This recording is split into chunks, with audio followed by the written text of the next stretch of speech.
Hey guys, welcome to the weekly training video. If we haven't met before, my name's Karsten and Roz. Roz, which location are you at? Bremerton. Bremerton, and you get to help with groups there, Yes. and you meet everyone who shows up, Yes. and you might kind of run Bremerton. I know Ken thinks he does, but yeah, we don't want to say we won't. that. Okay, we won't tell him. And I get an opportunity to be at the training center location, and so And you run that. we won't say that, but this week really, every week we've been focusing on a question or what's something we want to focus on, and Yes. we talk a lot about at New Life, really like celebrating things and stories, and Yes. anytime you're in any gathering, you're going to hear stories being shared, and you're going to hear is like we want to celebrate things. Yes. I think it's within us just to celebrate things, and so we're going to be talking about why is celebrating and why are stories important when it comes to a group. And really, maybe your group has felt stuck, or maybe like, man, we're 5-6 weeks in, kind of been going through the same thing over and over. I think celebrations and stories actually break us from the monotonous, just kind of everyday Study. going through it. Yeah, and it really actually, it's when groups change from we're just getting together to talk to actually we might be doing life together. Right. And when we Yes. start walking through people's stories with each other, when we start celebrating things with each other, Yes. I really do think groups change. And so when it comes to celebrating, I love celebrations. Who doesn't? I know, they just feel right. Every year for the past couple of years, my wife and I have picked a different holiday to celebrate on my birthday. So my birthday's in November. So one year we did Christmas, one year we did 4th of July.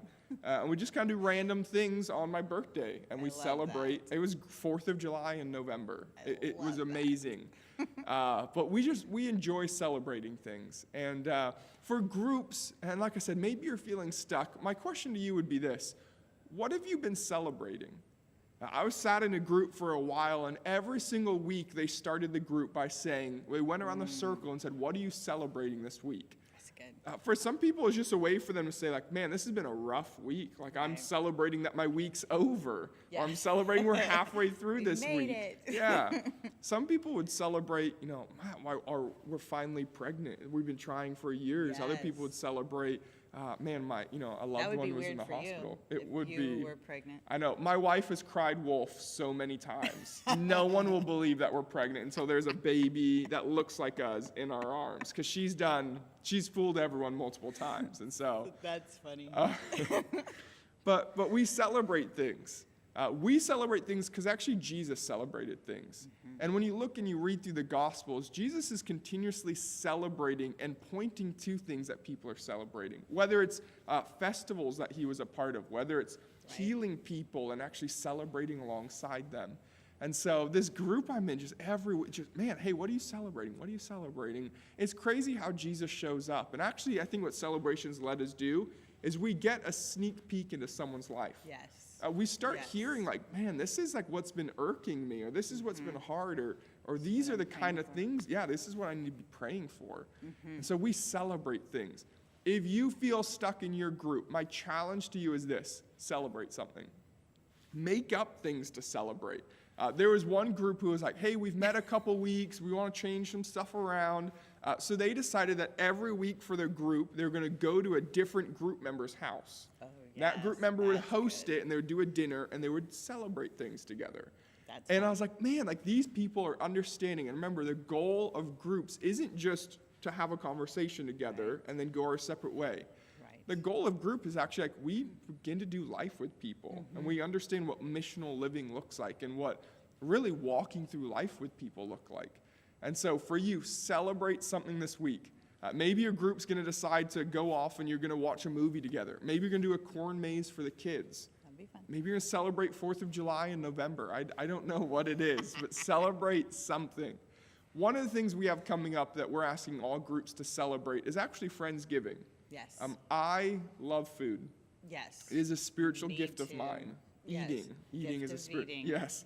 And Friendsgiving really, and even the gathering this weekend, we talk about worship and what is worship. And sharing a meal with someone really is worship.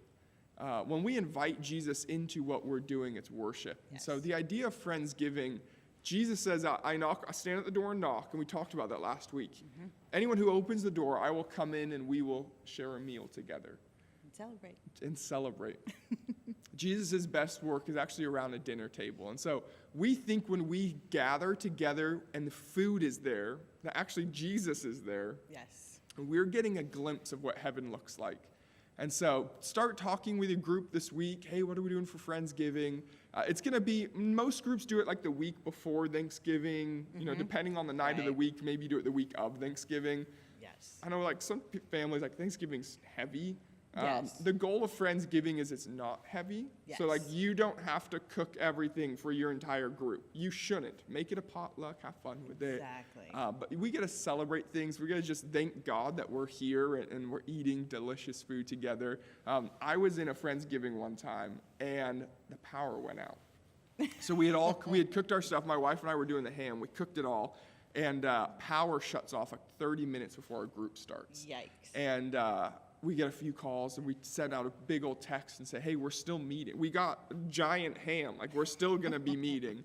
So we don't live in a giant house. We had 38 people show up to our house with no power. We said, hey, bring your food and bring a candle. Right. So our house is just filled with candles. We grabbed all these blankets because it got cold. And I don't know what I ate that night because I couldn't see it. Exactly. But I will never forget that night because we made some really deep friendships with people. We celebrated something together, and it was just enough to break this kind of mundane cycle of like, Yes. oh, we're getting together. It actually felt like we were doing life together, Yes. like Jesus would have. And so that's why we celebrate. Something I kept bringing up is actually stories. And it's Yes. actually like one of the ways we, again, get a sneak peek into someone's life. So Roz, stories. Why groups and stories? How do they mix? I think stories is when everybody starts to tell their story or listens to other people telling their story, even if it's just a minute, because it can be scary. You have those moments where you realize that we're all really similar. Yeah. We're all broken. We've all had messiness, and we can all relate to each other. Yeah. And we're all just looking for kind of the same thing. Yeah. Just somebody to listen and hear us and understand.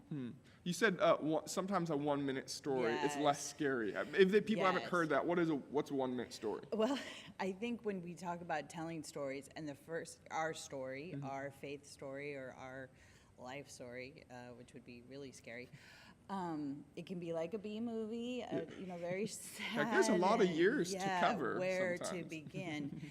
And the first time I had to tell a story was in a group with Wes, who is the best storyteller, besides Jesus, I guess. And it was petrifying. And so I think when you say just a minute, just 2 minutes, then it doesn't seem so ridiculous. Yeah, And then it just kind of, the more you tell your story, the easier it gets. Yeah. And the stories, the goal would be to try to tell your story to maybe your friends or people that don't come to a church, and then they realize that we're all similar. Yeah. There's a verse, we'll get to it in the study in Revelation, but it says, and we will overcome by the blood of the Lamb and the word of our testimony, our stories. Our stories. So really, like, people don't connect with our strengths, they connect with our weaknesses, our Yes. stories. And so Yes. another group I was a part of one time you experienced this in that group with Wes. Every week, one person would share their story. Yes. It could be a minute, it could be 2 minutes, it could be as long as they Yes. wanted. But the idea was like, give us a glimpse of like, why are you the way you are? How did you Yes. get to this group? How did you get to this church? Exactly. It would be fun if this week every group had someone share It would. a story. It would. So this is our challenge. We have 2 challenges this week. The first one is this. Would you celebrate something in your group? Maybe you go around the circle and everyone shares something they're celebrating. Maybe, like I said, 4th of July in November. Whatever it is, celebrate something. We're going to celebrate Friendsgivings all together in November. Yes. And then the other one is, could one person share their story? Maybe for the first week, it might actually be the host, the person leading the group. Maybe you want to call someone out because you don't want to do it. That's fair too. You lead the group, so you get to call the shots. But this week, those 2 challenges, celebrate something and Yes. share a story. And so we're incredibly excited about the season we've been in. I've just been blown away. It's amazing. So many people getting connected, so many things Jesus is Yes. doing. And so Thank you for everything you've been doing in groups. We love you guys. We really do. This Yes. wouldn't be possible. People wouldn't be as connected as they are if it wasn't for you. So Exactly. thank you, and we'll catch you guys next week.